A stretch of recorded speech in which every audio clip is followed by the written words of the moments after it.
Saludo a los hermanos con la paz del Señor. Damos gracias por esta nueva oportunidad que el Señor nos da de poder estar compartiendo su palabra.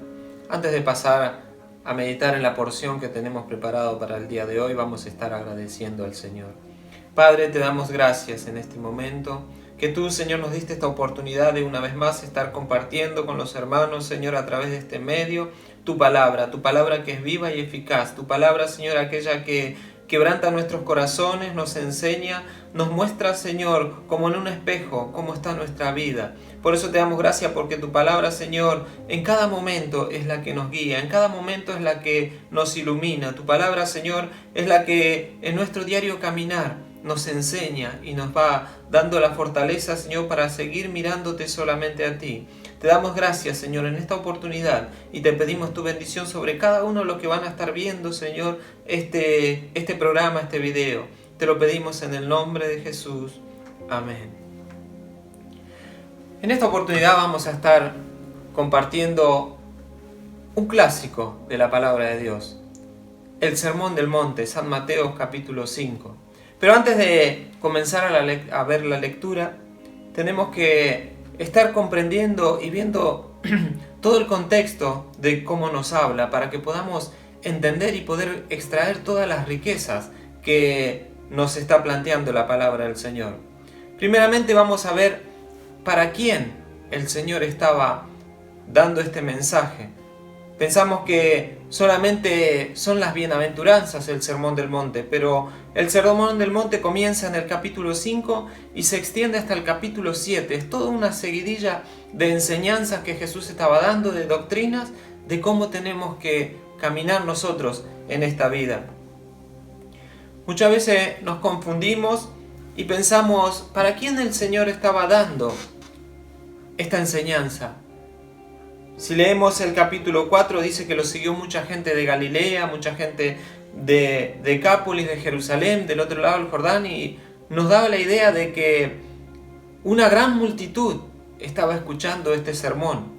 Y cuando decimos una gran multitud nos viene a la mente cuando Jesús alimentó a los 5.000, cuando se alimentó otra vez a los 4.000, y nos pareciera de que Jesús está sentado en el monte y en la ladera hay 4.000, 5.000 personas, pero si leemos atentamente versículo por versículo, nos vamos a dar cuenta de que esto no es así. El versículo 1 del capítulo 5 dice: viendo la multitud, subió al monte y sentándose, vinieron a él sus discípulos. Este primer versículo nos está diciendo de que él, cuando vio a toda aquella multitud, aquellos que venían a recibir solamente el milagro, a recibir lo que ellos necesitaban, no buscaban el reino de Dios, no buscaban a Jesús para que sea el Mesías prometido, que sea aquel que cambie su corazón, sino que venían porque necesitaban un milagro. Dice que él sanó a muchos enfermos, muchos que estaban poseídos, muchos que estaban, dice, lunáticos, paralíticos, y él los sanó a todos. Y Jesús, viendo toda aquella multitud ocupada en sus necesidades solamente, se apartó al monte y dice que subió al monte y vinieron sus discípulos y se sentaron con él. ¿Cuántos eran sus discípulos? Otra equivocación que muchos tienen es que piensan que sus discípulos eran solamente 12. 12 eran los apóstoles, pero los discípulos eran mucho más. Él escogió a aquellos 12 apóstoles de entre todos sus discípulos. Y si nos ponemos a pensar, 120 eran los que estuvieron esperando la promesa del Espíritu Santo en el aposento alto. Después de resucitado, el Señor se presentó a más de 400 hermanos, y cuando envió a los 70 a predicar, entonces ahí nos da la idea de que sus discípulos eran muchos menos, no eran 5.000, 4.000 personas, tampoco eran 12, pero era un número no tan grande ni tan pequeño, era un número considerable, y a esos él les estaba hablando. Por más de que todo Israel era el pueblo de Dios, todo Israel esperaba al Mesías, pero San Juan nos dice que a los suyos vino y los suyos no le conocieron, no le recibieron.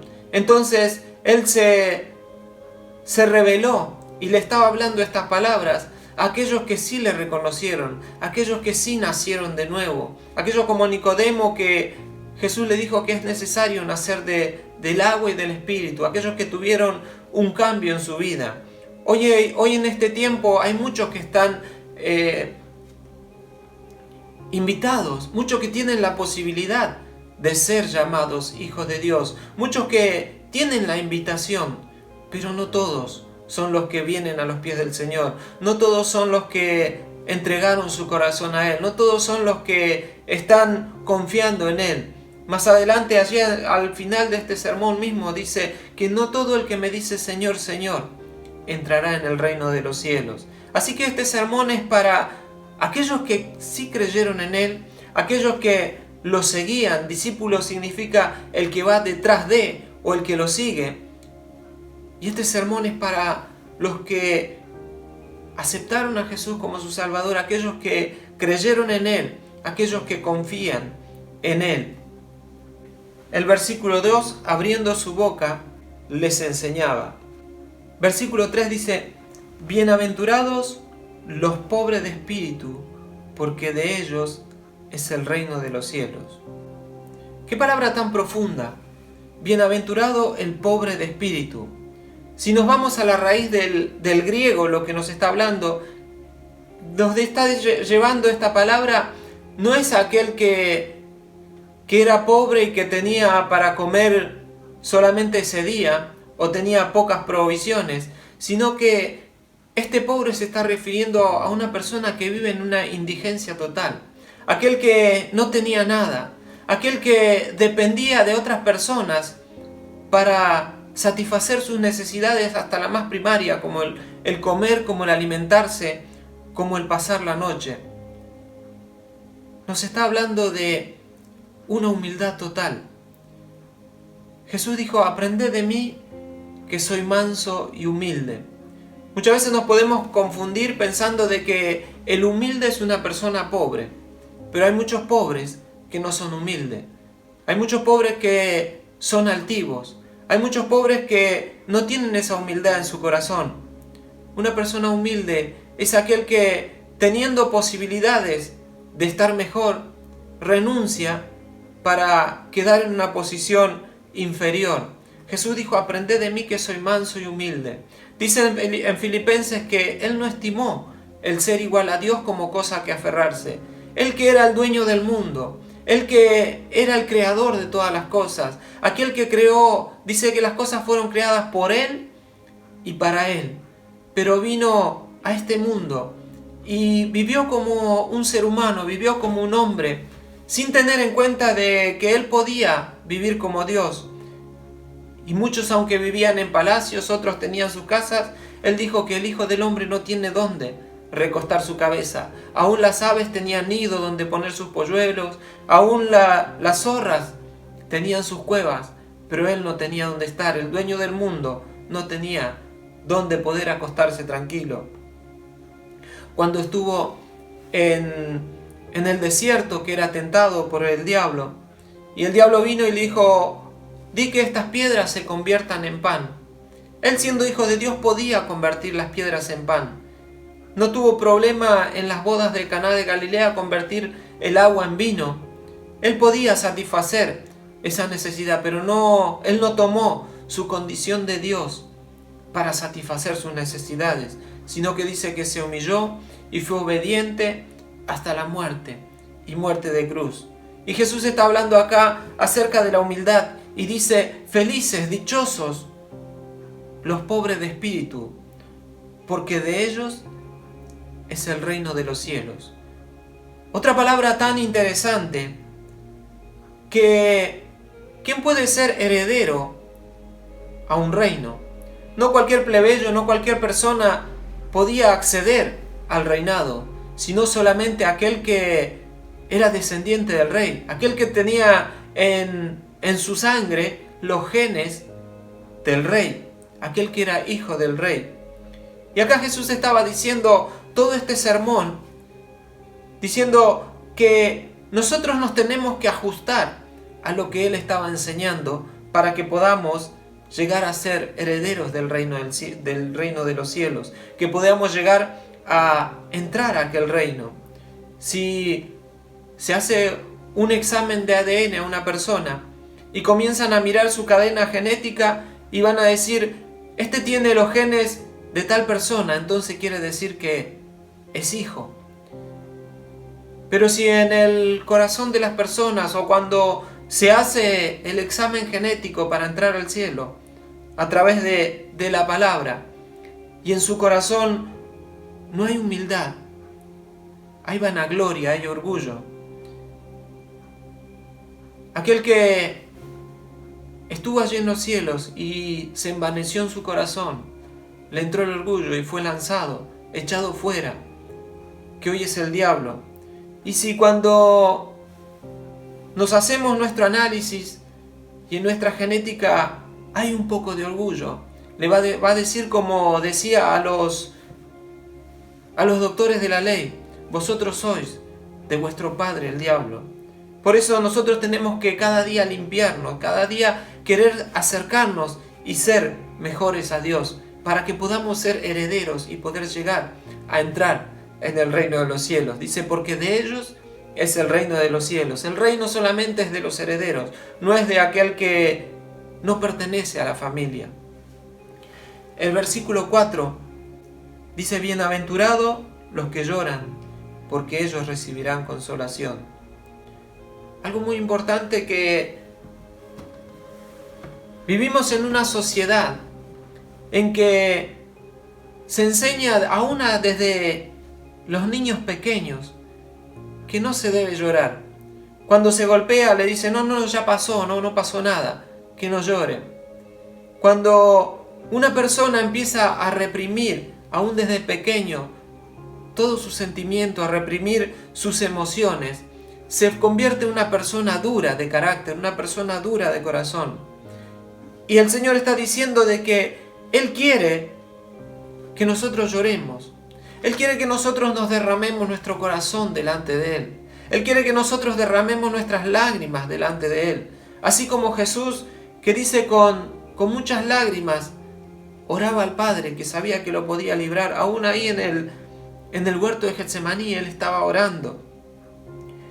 Y por muchas veces el hombre y la mujer de reprimir sus sentimientos lo pasa al sentido también espiritual y comienza a endurecerse, comienza a tener un corazón duro, y el Señor para ablandar aquel corazón muchas veces tiene que tratar, y cuando el Señor trata comienza a tocar nuestra vida, y después tenemos que estar llorando porque la persona está en un hospital, tiene que estar llorando porque sus hijos se desviaron, cuando tendría que estar llorando en la presencia del Señor, arrepintiéndose de todos sus pecados, arrepintiéndose de todo lo malo que el hombre ha hecho, derramando su corazón delante del Señor. Dice, bienaventurados los que lloran, porque ellos recibirán consolación.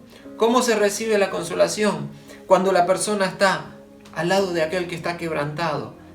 Si nosotros dice que recibimos la consolación, es porque el Señor va a estar con nosotros en cada momento difícil, en cada momento en cada circunstancia que estemos pasando. El Señor va a estar con nosotros, Él nos va a estar consolando, pero nosotros tenemos que derramar nuestro corazón delante de Él. Versículo 5 dice, bienaventurados los mansos, porque ellos recibirán la tierra por heredad. Otra palabra tan interesante, bienaventurados los mansos. Jesús dijo, aprended de mí, que soy manso y humilde de corazón. Y allí más adelante, Él se hacía comparar con un buey, porque decía, llevad mi yugo sobre vosotros. Manso no es una persona que es débil. El manso no es una persona que es pusilánime. El manso es una persona que, como aquel buey, que tiene una fuerza tremenda para tirar de un arado y quebrar la tierra. Pero él renuncia a todo aquel poder que tiene, que aún podría destruir y matar a cualquier persona. Pero él reprime todo eso y se pone debajo de las órdenes de su patrón. Y siendo un animal tan grande, tan potente, que lo usaban para llevar cargas, o como dije, para arar la tierra, pero él ni siquiera lo puede ver cuando está trabajando a su patrón, sino que está atento, escuchando las indicaciones que le da. Y cuando termina el trabajo queda un campo arado, pareciera que son todos los surcos tan derechitos, tan paralelos, que no se puede creer cómo un animal que ni siquiera lo vio al que lo está manejando y pudo hacer semejante trabajo. Y Jesús dijo: aprended de mí, que soy manso. Cuando él estuvo allí en el huerto de Getsemaní y vinieron a prenderlo, le dijo a Pedro: ¿no sabes que yo puedo pedir al Padre más de 12 legiones de ángeles para que me defiendan? Pero él tenía ese poder y esa mansedumbre y dijo: yo tengo poder para poner mi vida y para volverla a tomar. Y él no usó aquel poder para destruir a los que vinieron a prenderlo, sino que él se sometió a la voluntad de Dios y fue llevado a la cruz. Dice: porque ellos recibirán la tierra por heredad. Sabemos que cada vez que la palabra de Dios, y aquí está hablando Mateo, que era un judío, escribiendo esta carta a un pueblo judío, que demostrándole de que Jesús era el Mesías, y siempre que la palabra de Dios nos habla de heredad, al pueblo judío le decía que ellos heredarán la tierra. Era la promesa que tenían para Abraham, de que ellos recibirían la tierra por heredad. Hoy nosotros como iglesia, como los que estamos en Cristo Jesús, dice que nuestra heredad es Él. El Señor es nuestra heredad. Pero si nos vamos y miramos más allá adelante, nosotros no esperamos heredar esta tierra que está corrupta, sino que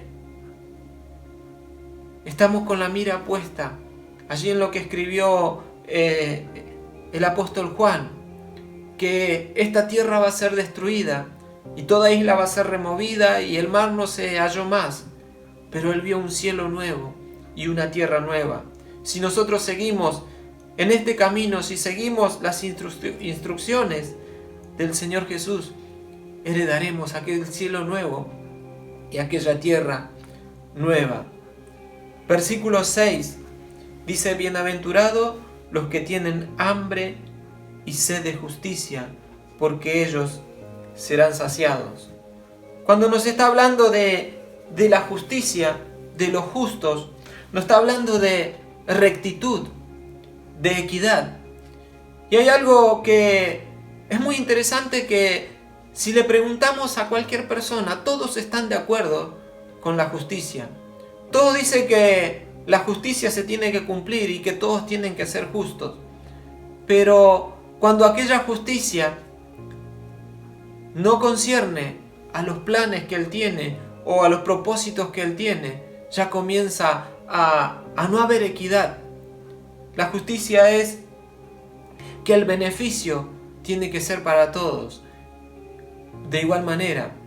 Pero muchas veces el hombre busca y está de acuerdo con esa justicia cuando solamente a él le conviene. Todos están pidiéndole justicias a los que están gobernando, a los que están sobre un nivel más elevado. Pero ellos muchas veces no quieren hacer justicia cuando tienen que extender una ayuda, cuando tienen que compartir los beneficios con uno que está en una condición más inferior que él. Y dice: los que tienen hambre y sed de justicia. Nosotros no nos podemos saciar el hambre si pensamos en lo que comimos ayer. Nosotros no nos podemos saciar el hambre si estamos viendo que otro está comiendo y la persona tiene hambre. Sino que la justicia dice que tiene que ser saciada, así como estas necesidades, como el hambre y como la sed, que en el momento tiene que ser saciada. Nosotros tenemos que vivir en justicia en todo momento delante del Señor. Y dice que nuestra justicia para Dios no son muy valiosas, son como trapo de inmundicia. La única justicia es la justicia de Dios.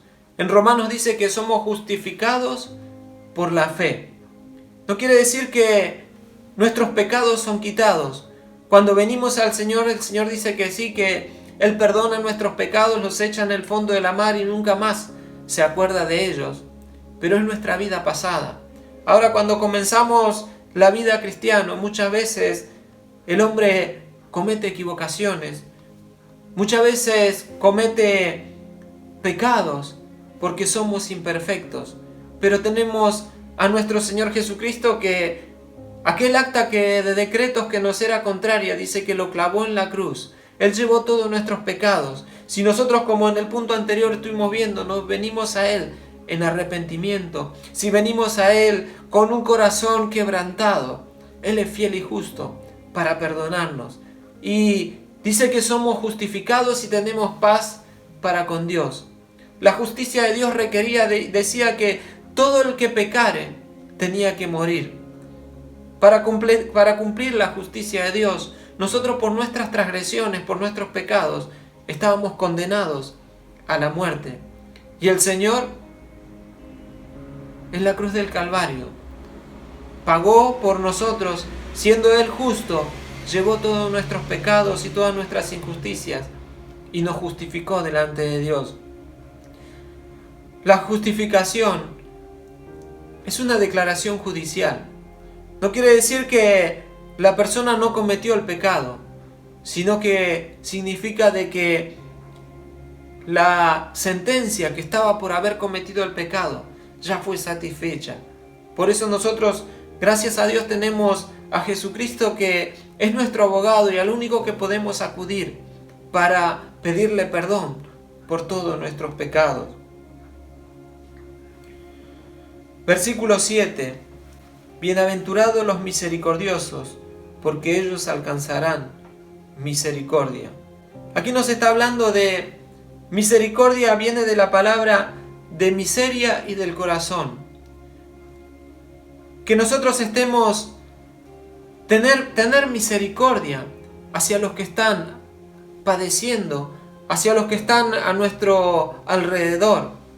Muchas veces la misericordia no es que vemos al que está necesitado y le demos lo que necesita para que no nos siga molestando.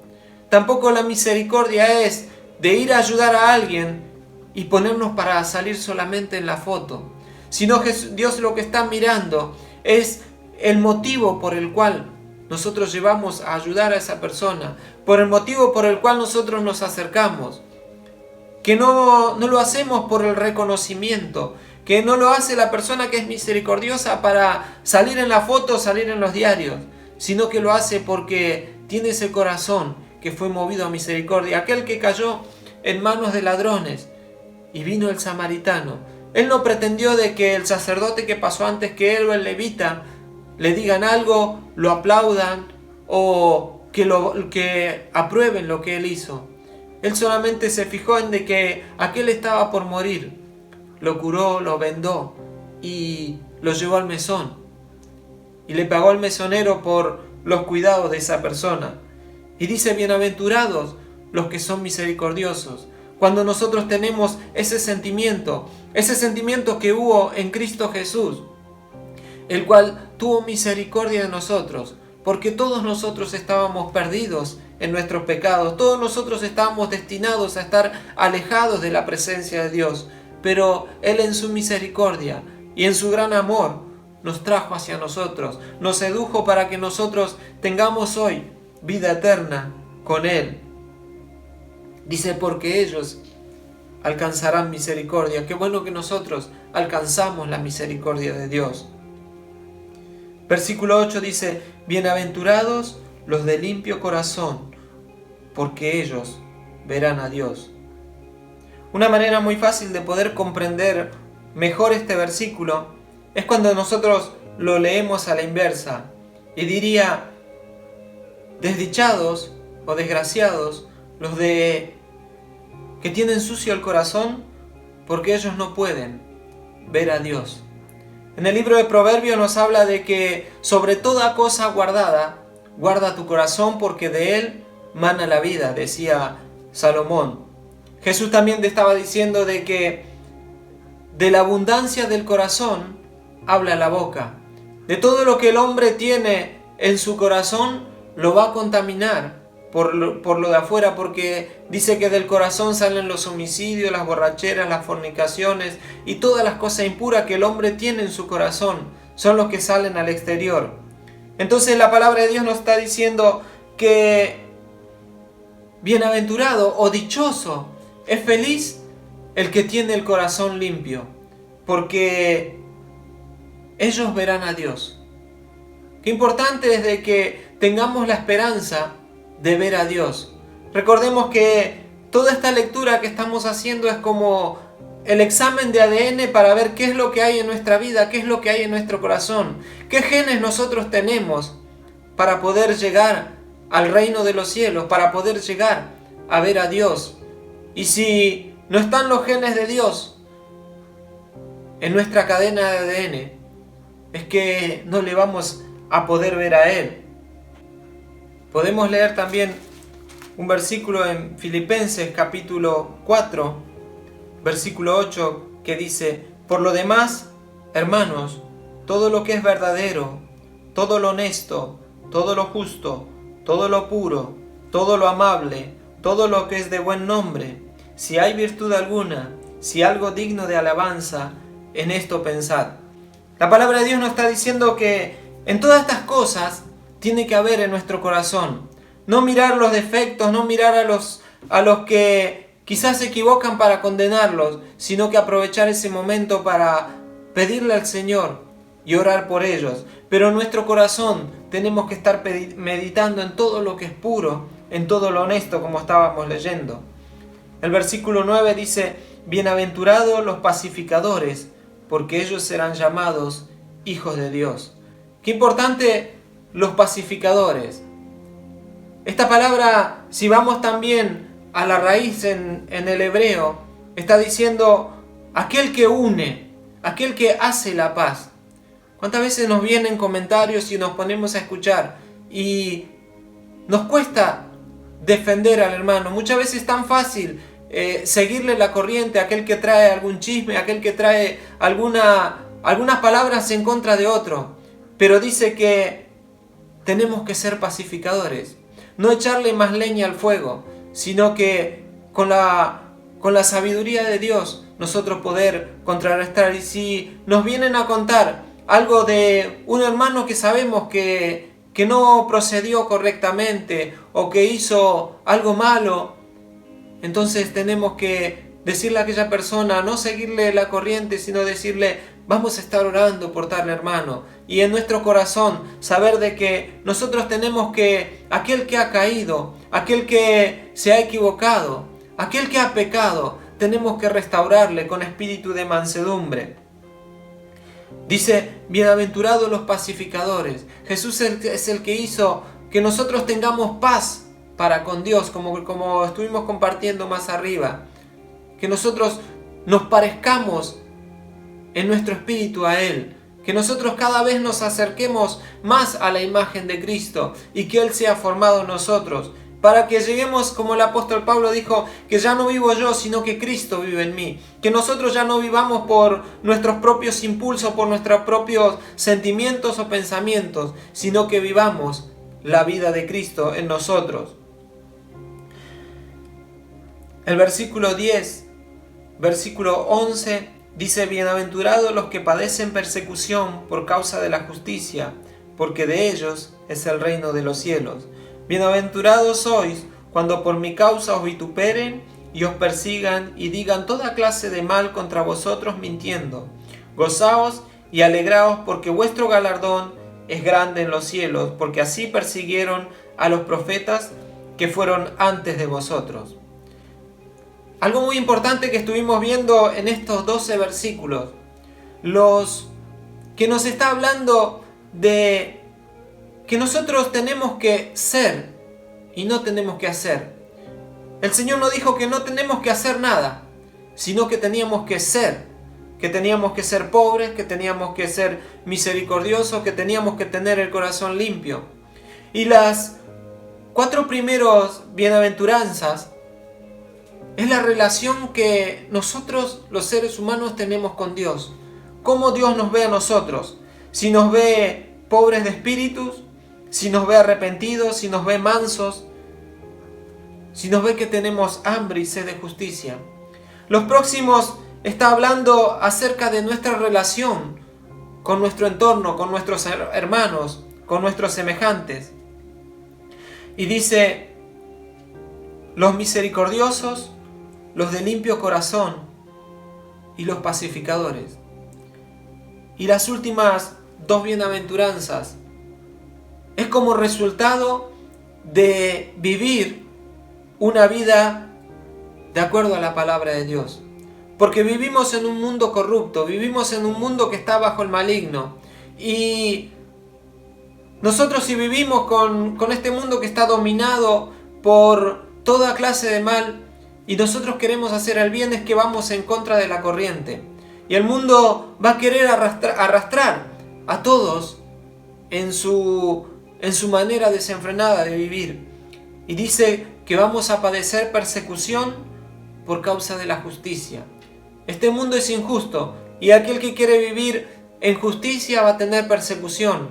Porque si ponemos un ejemplo, hay un grupo de personas que están tramando de hacer algo que no es correcto, pero que uno de ellos diga, no, yo no quiero hacer esto porque es incorrecto. Automáticamente todos los que están a su alrededor se le van a poner en contra. Y eso nos vamos a dar cuenta de que cuando queremos hacer la justicia de Dios, cuando queremos vivir en justicia, muchos se nos van a poner en contra. Pero dice que somos bienaventurados porque no nos dejamos a torcer nuestro brazo, porque no nos dejamos llevar con la corriente de este mundo, sino que nosotros sabemos de que no pertenecemos a este mundo, sino que nosotros pertenecemos al reino de nuestro Padre. Aquel que es injusto, sabemos que en su examen de ADN le va a dar quién es su Padre. Nosotros en todo momento tenemos que procurar que en nuestro examen seamos hijos de Dios, seamos herederos del reino de los cielos. Y dice que somos alegres, somos felices cuando por causa del Señor nos van a vituperar, nos van a perseguir, van a decir toda clase de mal, mintiendo. Pero nosotros tenemos que estar gozosos, tenemos que estar alegres porque la recompensa la va a dar el Señor. El premio lo va a dar Él allí en el reino de los cielos. Dice, porque vuestro galardón es grande en el reino de los cielos. Todo nos está hablando de que nosotros tenemos que procurar de llegar a entrar al reino de los cielos. El Señor ya pagó el precio, nos abrió la puerta. El Señor ya hizo todo. Pero nosotros con nuestra actitud muchas veces nos desviamos. Muchas veces nos queremos nosotros seguir nuestra propia justicia y no seguir la justicia de Dios. Como estamos viendo estos versículos, los primeros nos hablaban de que es como nos ve Dios. Y si seguimos más adelante, no vamos a estar leyendo todos los versículos, pero si usted tiene allí su Biblia, lo puede corroborar. Jesús siguió hablando de vosotros sois la sal de la tierra, vosotros sois la luz del mundo. Comenzó a hablar de Jesús y la ley. Es la relación como sigue basándose en estos primeros versículos. ¿Cómo nos ve Dios? ¿Qué concepto tiene Dios de nosotros? Si nosotros somos luz en este mundo, si el Señor nos ve que nosotros somos sal, que somos diferentes, si nosotros estamos en la ley de Dios. Después los otros versículos que leímos dijimos que son nuestra relación con los que tenemos a nuestro alrededor, con nuestros hermanos, con nuestros semejantes. Y sigue el Sermón del Monte hablando de Jesús y la ira, Jesús y el adulterio, Jesús y el divorcio, Jesús y los juramentos, el amor hacia los enemigos y de la limosna. Como tercer punto vimos de que si nosotros vivimos en la justicia de Dios, el producto va a ser de que por nuestra justicia nos van a perseguir. Y aquí también está dándonos de que Jesús está diciendo que si nosotros seguimos sus mandamientos, si nosotros seguimos lo que Él nos estaba enseñando, ahí el párrafo que sigue dice Jesús y la oración. Vamos a tener una vida de oración. Jesús y el ayuno, una vida de ayuno. Tesoros nuevos, tesoros en el cielo, la lámpara del cuerpo, Dios y las riquezas, el afán y la ansiedad. Todo lo que va a ser un cambio de vida, de cómo viene viviendo el mundo, nosotros vamos a estar viviendo. El juzgar a los demás, la oración y la regla de oro, la puerta estrecha. Pero lo más importante aquí, llegando al final del capítulo 7, habla de por sus frutos lo conoceréis. Volvemos otra vez y repito, ¿cuál es el examen? ¿Cuáles son los genes que va a salir en nuestro examen? ¿Cuáles son nuestros frutos que vamos a tener en este mundo? Dice que por sus frutos los van a conocer. Si nosotros tomamos una manzana de un árbol, sabemos que ese es un manzano y que es de esa familia. Si nosotros tenemos una vida de justicia, sabemos que nuestro Dios es justo. Si nosotros tenemos una vida de misericordia, sabemos que Dios es justo. Pero no muchos lo comprenden así. Más adelante sigue hablando diciendo de que no todo el que dice Señor, Señor, entrará en el reino de los cielos. Este sermón del monte es tan importante porque nos da la diferencia de aquel que es verdaderamente cristiano y aquel que solamente es asistente a una iglesia. Aquel que tuvo ese nuevo nacimiento, aquel que tuvo ese encuentro con Jesús y quiere vivir para Él, y aquel que solamente lo hace por religión. Aquel que es religioso por más que lea todos los días la Escritura. Aquel que es religioso por más que se congregue cada día que hay reunión. Aquel que es religioso por más que haga oraciones y haga ayunos. Pero lo importante es que no que figure en la lista de una iglesia, sino que figure en la lista del reino de los cielos. Más adelante nos habla de que el que oye y las pone por obra va a tener un cimiento firme. Y el que no las oye va a tener un cimiento débil. Entonces el día de hoy meditando en estas palabras, ¿cómo nos ve Dios? El asunto no es hacer, como dije, porque el joven rico que vino y le dijo a Jesús, ¿qué debo hacer para heredar el reino de los cielos? Y aquí el Señor no nos dijo que no nos dio instrucciones de lo que tenemos que hacer, sino que lo que tenemos que ser. Que nuestro nombre tiene que estar anotados en el libro de los cielos. Para poder heredar el reino de los cielos, nos habla de que tenemos que tener en nuestra genética el ADN de Dios, de que tenemos que ser hijos de Dios, de que tenemos que vivir acorde a sus principios, aun cuando todo este mundo corra en contra de la palabra de Dios. Sabemos de que cada día se están promulgando leyes y se están haciendo edictos que van en contra de la palabra de Dios. Pero nosotros tenemos que estar firmes, aun cuando padezcamos persecuciones, aun aunque padezcamos las burlas, pero nosotros tenemos que tener nuestras convicciones en el Señor. Que nosotros, cada vez que leamos este sermón del monte, sea la vara con cual medimos nuestra vida.